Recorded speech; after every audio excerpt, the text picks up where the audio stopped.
afternoon, sir. So please, I'm here for the interview. The interview is done. Why are you so late? Sorry, sir. I tried to meet over traffic. Good day, sir. I'm here for the interview.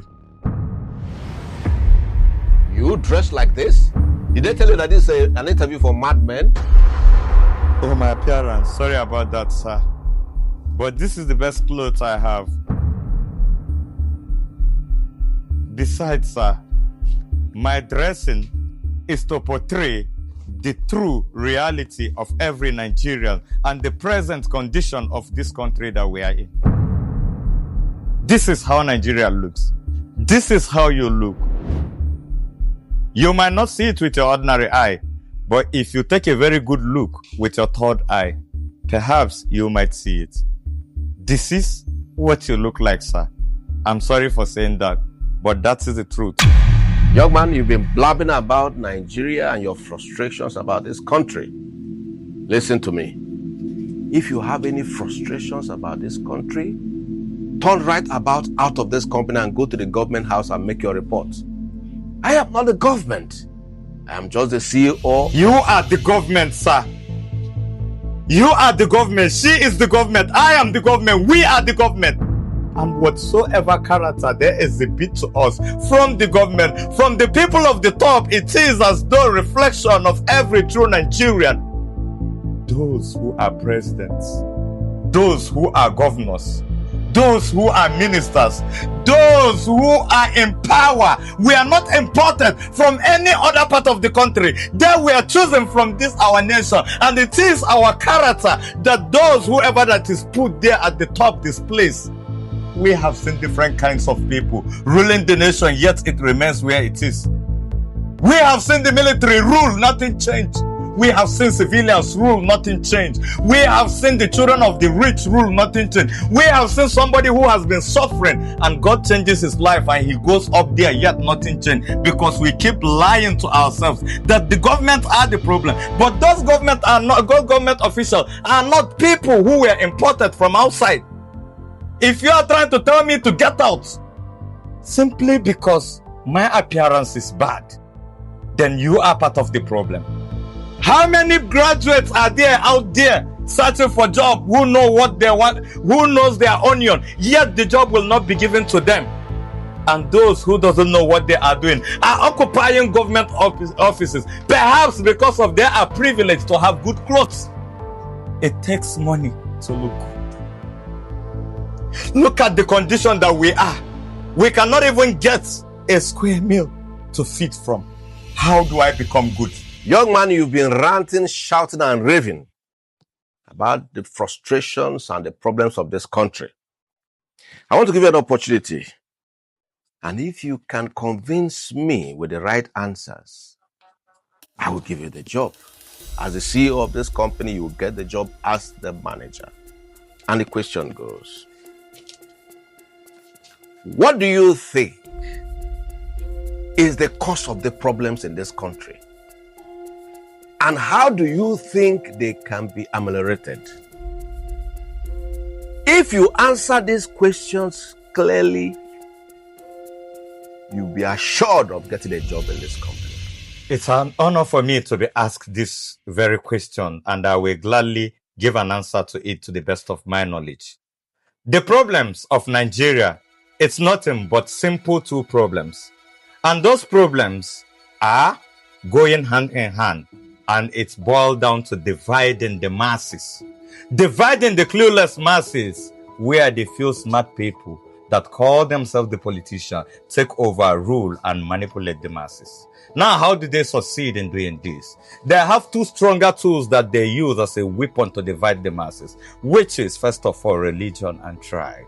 They divide you so much because they know that Nigeria is a secular state which have people with varieties of belief, and they let you know that whoever that does not believe in the God you believe in is your enemy. Your staunch enemy. The moment you see that person, take the person out of the picture. The person never loves you. The person is looking for means to take your life. The person is your enemy. That is what they let you know. They let you know that whoever that does not speak the same language as you is not your brother. Whoever that is not speaking your dialect is not your brother, forgetting that the world started with two people.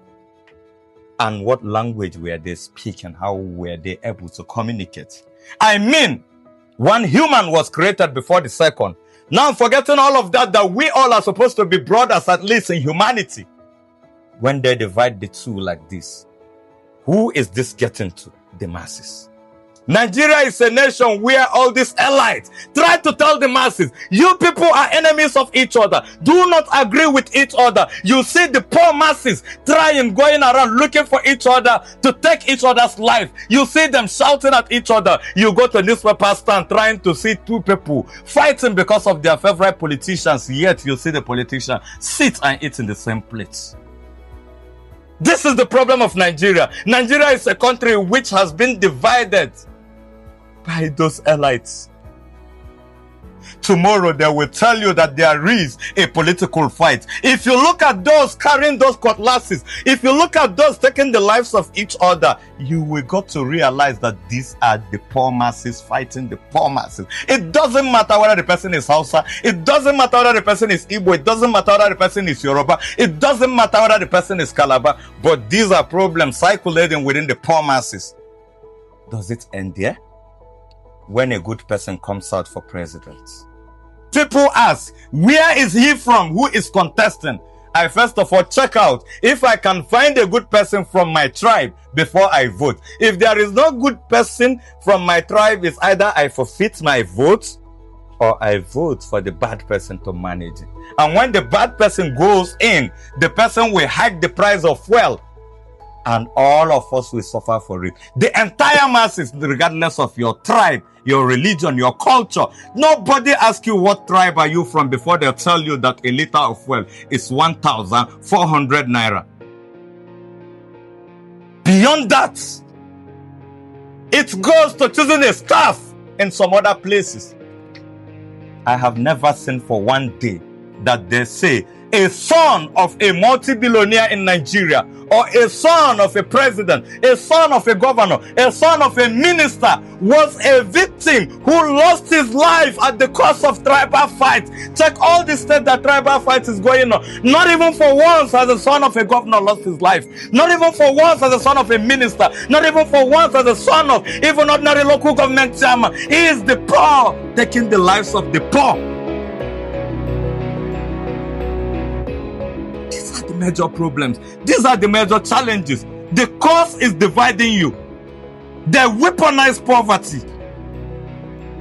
They make you shy away from education. They make you shy away from knowing your left from your right. They let you know that education is a scam.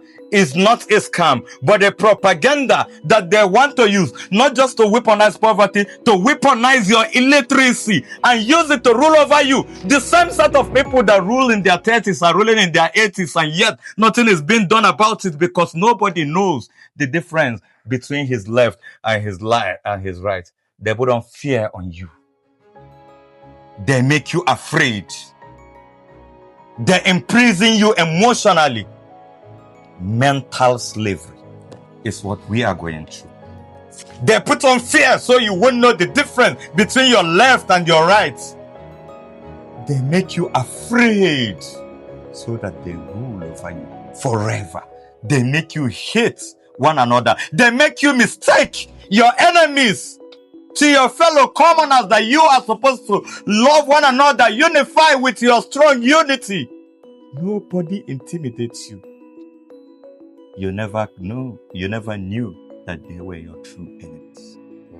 They divide themselves into parties, yet they are one cycle. Same people. They move from one party to another, but yet they are one people. This is the problem of Nigeria. The solution to that problem is only until all the poor masses unify and love one another, regardless of your race, tribe, or status. And then that is when they will only have a say in what happened in this country.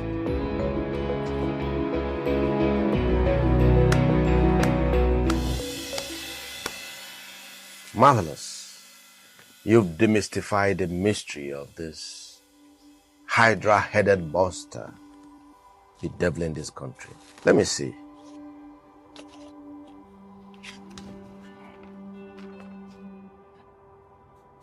first class?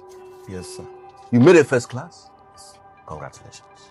I've always known that you were a genius. I've always known that you were a maverick. I have known by your clear, explicit explanation of this country. I've always wanted a manager who can understand problems and solve them. With your clear, lucid explanations, it is obvious that you understand so many problems in this country. And I know with the solutions you have given, you will be able to solve them. Welcome as my manager. I know with the kind of intelligence I see, I'm not just seeing a young man who is just like the masses. I'm seeing a solution on two legs. If all the youths in this country can be like you, I assure you, our tomorrow is assured. Welcome. Thank you very much for giving me the opportunity to work in your company as a manager. I have suffered for years after graduation. I have not been opportunity to secure it. The suffering has come to an end, and you came for the interview.